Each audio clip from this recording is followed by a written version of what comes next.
Kekejaman Belanda saat menjajah Indonesia, kedatangan VOC di Nusantara. Pohon pala berdarah di Pulau Banda. Di sebuah pulau kecil nan subur di Nusantara, pohon-pohon pala menjulang, menghasilkan buah beraroma kuat yang disukai di seluruh Eropa. Pulau Banda, tanahnya tidak luas, namun aroma rempahnya telah menarik Belanda yang jauh di utara sana. Pada awal abad ke-17, kapal-kapal mereka mulai mendekati perairan ini, membawa ambisi besar dan tak kenal ampun untuk mendominasi dunia rempah-rempah. VOC, Kongsi Dagang Belanda, datang tak hanya membawa niat baik berdagang. Mereka segera menuntut agar rakyat Banda hanya menjual pala kepada mereka, meski harga yang ditawarkan sangat rendah. Para pemimpin lokal menolak. Mereka tahu hasil dari pala dapat menopang kehidupan mereka dan mereka tak mau tunduk pada ketidakadilan. Namun VOC yang dipimpin oleh Jan Pieterszoon Coen tak kenal kompromi. Pada suatu malam, puluhan kapal Belanda berlabuh di Banda dengan rencana kelam. Keesokan paginya, desa-desa mulai dibakar dan rakyat digiring keluar rumah, dijadikan tawanan atau dibunuh di tempat. Ribuan penduduk Banda dibantai tanpa belas kasih. Darah mengalir di tanah subur itu, menciptakan pemandangan mengerikan yang tak terlupakan bagi mereka yang selamat. Setelah pembantaian, VOC membawa budak-budak dari berbagai daerah untuk menggantikan penduduk asli. Mereka ditempatkan di bawah kerja paksa dan hidup dalam kondisi yang mengenaskan. Dalam beberapa tahun, Banda yang damai berubah menjadi ladang penderitaan yang dikuasai penuh oleh Belanda. Perang di Ponegoro, tipu daya di Bukit Magelang. Pada awal abad ke-19, sebuah perlawanan meletus di tanah Jawa yang menyala-nyala selama 5 tahun lamanya. Seorang pangeran dari Kesultanan Yogyakarta, Pangeran Diponegoro, marah atas keserakahan Belanda yang terus merampas tanah rakyat untuk dijadikan jalan dan perkebunan mereka. Diponegoro melihat tanah leluhurnya dirusak dan ia pun memanggul tombak memulai perang yang melibatkan seluruh rakyat yang setia kepadanya. Perang Diponegoro adalah babak panjang penuh darah dan air mata. Belanda yang sebelumnya yakin akan kemenangan cepat, justru menghadapi perlawanan yang sengit. Mereka kehabisan sumber daya dan kehilangan banyak prajurit, membuat mereka cemas. Strategi perang Diponegoro begitu licin. Ia bergerak dari satu desa ke desa lain, sulit dilacak oleh musuh. Belanda merespons dengan cara kejam, menangkap para pendukung Diponegoro, menyiksa mereka untuk mengungkap lokasi sang pangeran, bahkan membakar desa-desa yang dicurigai mendukung perlawanan. Namun setelah 5 tahun pertempuran, Diponegoro akhirnya dijebak. Belanda mengundangnya untuk berunding, namun dengan licik mereka menangkapnya di Bukit Magelang, membawa pangeran besar ini ke pengasingan tanpa belas kasihan. Dengan tipu daya, Belanda mengakhiri perang yang memakan banyak korban jiwa, meninggalkan luka mendalam di hati rakyat Jawa. Sistem tanam paksa, ladang derita di tanah Jawa. Pada tahun 1830, Belanda menerapkan aturan baru yang mereka sebut Kulturstelsel atau sistem tanam paksa. Rakyat di desa-desa diperintahkan untuk menanam komoditas ekspor seperti kopi, tebu dan nila sebagai pengganti pajak. Tanah-tanah produktif yang seharusnya digunakan untuk tanaman pangan rakyat kini dipenuhi tanaman yang hanya menguntungkan Belanda. Para petani hidup di bawah tekanan dan kelaparan. Mereka dipaksa menanam hasil yang tak bisa mereka makan, sementara sawah-sawah dan ladang pangan terbengkalai. Rakyat jatuh miskin dan kekurangan makanan. Kelaparan melanda, sementara Belanda terus mendulang keuntungan besar dari ekspor hasil bumi. Dalam setiap panen, terlihat rakyat yang letih, kulit mereka menghitam terbakar matahari, namun mereka tak punya pilihan selain tunduk pada aturan Belanda yang menindas. Penderitaan ini berlangsung hingga beberapa dekade. Generasi demi generasi jatuh miskin dan kelaparan, sementara Belanda menutup mata terhadap derita yang disebabkan oleh kebijakan mereka. Pada akhirnya penderitaan petani Jawa menjadi api semangat perlawanan yang membara di hati rakyat Indonesia. Perang Aceh, darah di tanah rencong. Aceh, wilayah yang berani dan penuh semangat juang, menjadi saksi salah satu pertempuran paling brutal dalam sejarah kolonialisme Belanda. Perang Aceh dimulai pada tahun 1873 ketika Belanda menginginkan kontrol penuh atas tanah rencong yang strategis. Namun rakyat Aceh tak pernah gentar. Mereka menghadapi pasukan Belanda dengan tekad baja dan ketangguhan luar biasa mempertahankan tanah mereka hingga titik darah penghabisan. Belanda tidak hanya mengirim tentara, tetapi juga menerapkan strategi kejam yang dikenal dengan istilah de brandspuit, pembumi hangusan. Mereka menghancurkan desa-desa, membakar rumah-rumah dan membantai siapa saja yang dianggap sebagai musuh. Banyak rakyat sipil yang tak berdosa ikut menjadi korban kebiadaban ini. Para perempuan dan anak-anak yang tertangkap dibawa ke kamp tahanan atau dibunuh di tempat. Banyak ulama dan pemimpin Aceh yang disiksa atau dibunuh di hadapan rakyat, namun rakyat Aceh tak mau menyerah. Setelah puluhan tahun bertempur dan mengalami kekejaman luar biasa, Aceh akhirnya jatuh di bawah kendali Belanda. Namun semangat rakyat Aceh tidak pernah padam. Mereka terus menyimpan bara api perlawanan di dalam hati mereka, bersiap menunggu kesempatan untuk bangkit kembali.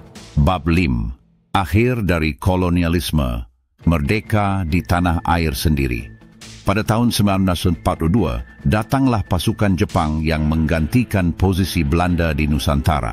Rakyat Indonesia awalnya berharap akan perubahan yang lebih baik. Namun ternyata penjajahan baru justru menghadirkan penderitaan yang tak kalah kejam. Jepang memberlakukan aturan militer keras dan menerapkan sistem kerja paksa atau romusha, di mana ribuan rakyat dikirim untuk kerja paksa tanpa bayaran. Namun, kebencian terhadap penjajah, baik Belanda maupun Jepang, telah menyatukan seluruh bangsa. Ketika Jepang kalah pada Perang Dunia II, rakyat Indonesia memanfaatkan kesempatan ini untuk mendeklarasikan kemerdekaan pada tanggal 17 Agustus 1945. Sorak-sorai kemerdekaan menggema di seluruh negeri, mengusir bayang-bayang kekejaman Belanda dan Jepang. Kekejaman Belanda yang meninggalkan luka dalam di hati rakyat Indonesia akhirnya menjadi cambuk bagi bangsa ini untuk bangkit. Kini, Indonesia berdiri sebagai bangsa merdeka yang tak akan melupakan sejarah panjang perjuangannya. Sejarah yang ditulis dengan darah, air mata, dan keteguhan hati untuk terbebas dari belenggu kolonialisme. Setelah Indonesia memproklamasikan kemerdekaannya pada 17 Agustus 1945, perjuangan belum berakhir. Indonesia harus melewati serangkaian peristiwa penting yang menentukan, mulai dari mempertahankan kemerdekaan dari upaya Belanda untuk kembali menguasai Indonesia hingga pembangunan negara yang penuh tantangan di masa-masa awal kemerdekaan. Berikut adalah alur singkat dari periode-periode penting yang dilalui Indonesia setelah kemerdekaan. Revolusi Fisik dan pertempuran mempertahankan kemerdekaan 1945-1949. Setelah proklamasi kemerdekaan, Belanda berupaya kembali menduduki Indonesia. Pada akhir tahun 1945, Belanda dengan bantuan tentara sekutu yang dipimpin Inggris kembali masuk ke Indonesia, terutama di daerah-daerah strategis seperti Surabaya, Medan, Bandung, dan Ambarawa.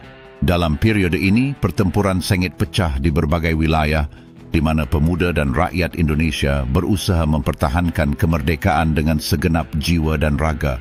Salah satu pertempuran paling bersejarah adalah Pertempuran Surabaya pada 10 November 1945. Ribuan pemuda dan rakyat Surabaya menghadapi pasukan Inggris dan Belanda yang memiliki persenjataan lebih lengkap.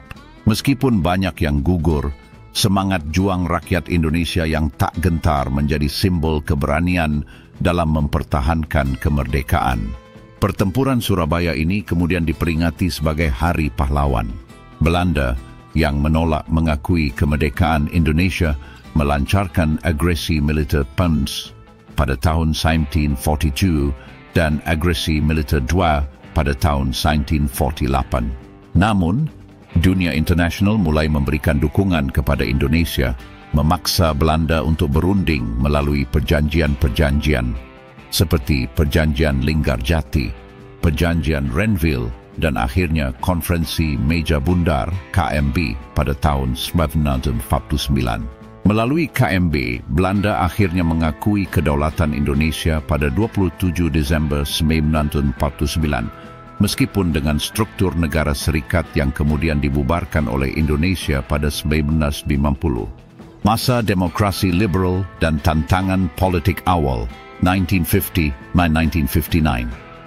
Setelah Belanda mengakui kedaulatan, Indonesia memasuki masa demokrasi liberal di mana sistem parlementer diterapkan. Namun, masa ini penuh dengan ketidakstabilan politik karena sering terjadi pergantian kabinet dan perbedaan kepentingan yang kuat antara partai-partai politik.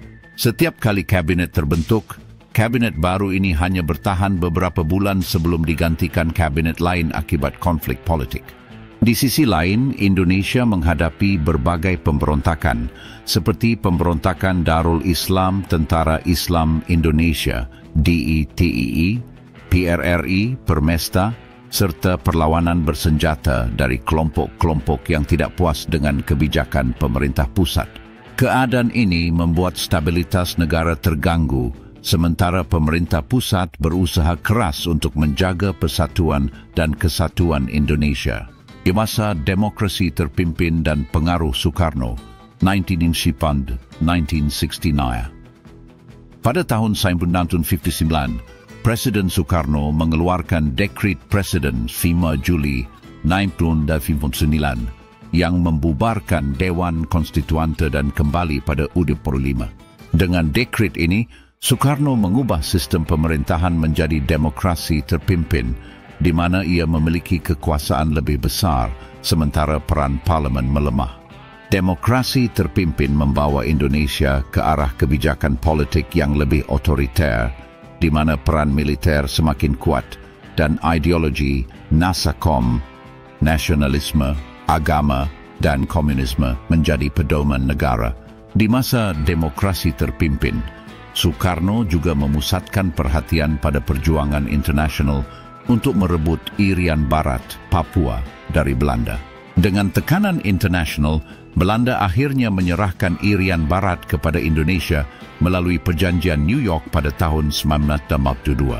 Namun, politik dalam negeri semakin bergolak dengan persaingan antar ideologi, khususnya antara Tentara Nasional Indonesia, TNI, dan Partai Komunis Indonesia, PKI. Peristiwa G30S dan lahirnya Orde Baru 1965-1998.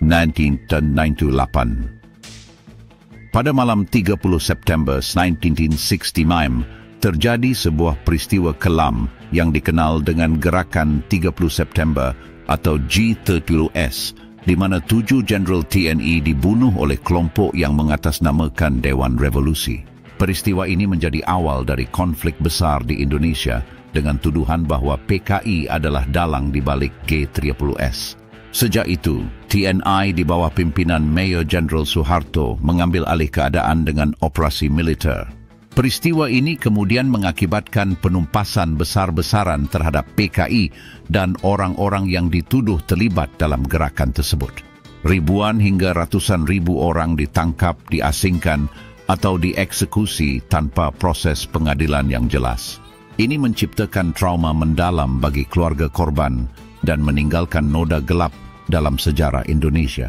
Pada 1966, Soekarno memberikan surat perintah 11 Maret Super Semar kepada Soeharto yang menjadi dasar bagi Soeharto untuk mengambil alih pemerintahan. Tak lama kemudian, Soeharto naik menjadi presiden, memulai era Orde Baru yang bertujuan untuk menstabilkan ekonomi dan politik melalui pendekatan yang terpusat dan otoriter. Selama Orde Baru, Soeharto membangun Indonesia dengan fokus pada pembangunan ekonomi, investasi asing, dan industrialisasi. Namun, kebijakan ini juga dibarengi dengan pembatasan kebebasan berpendapat, pengekangan terhadap oposisi, dan tindakan represif terhadap kelompok-kelompok yang dianggap mengancam stabilitas negara.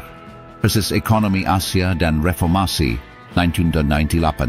Pada tahun 1992, krisis moneter melanda Asia, termasuk Indonesia. Nilai rupiah jatuh drastis, harga-harga kebutuhan pokok melonjak, dan banyak perusahaan gulung tikar. Krisis ekonomi ini menambah beban bagi rakyat yang sudah jenuh dengan korupsi dan ketidakadilan yang merajalela di bawah Orde Baru. Rakyat mulai menuntut perubahan dan serangkaian demonstrasi besar-besaran terjadi di seluruh Indonesia. Pada Mei 1998, gelombang protes mencapai puncaknya setelah terjadi kerusuhan di Jakarta yang memakan banyak korban. Mahasiswa dan rakyat mendesak agar Soeharto turun dari kekuasaan. Akhirnya, pada 21 Mei 1968, Soeharto mengundurkan diri setelah 32 tahun berkuasa, menandai berakhirnya Orde Baru dan dimulainya era reformasi. Era reformasi dan Indonesia modern. Setelah Soeharto mundur, Indonesia memasuki era reformasi yang ditandai dengan perubahan besar dalam berbagai aspek politik, sosial, dan hukum. Kebebasan pers, otonomi daerah, serta demokrasi multipartai mulai berkembang. Sejumlah undang-undang yang lebih mendukung hak asasi manusia diterapkan dan peran militer dalam politik mulai dikurangi. Pada tahun 2004, Indonesia menggelar pemilu langsung untuk memilih presiden, sebuah langkah besar dalam proses demokrasi. Dalam masa ini, berbagai tantangan dihadapi, termasuk kasus korupsi, isu separatisme di beberapa daerah, dan permasalahan sosial lainnya.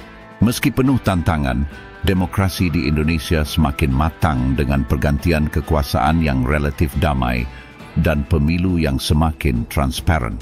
Indonesia masa kini saat ini, Indonesia dikenal sebagai salah satu negara demokrasi terbesar di dunia dengan ekonomi yang terus berkembang.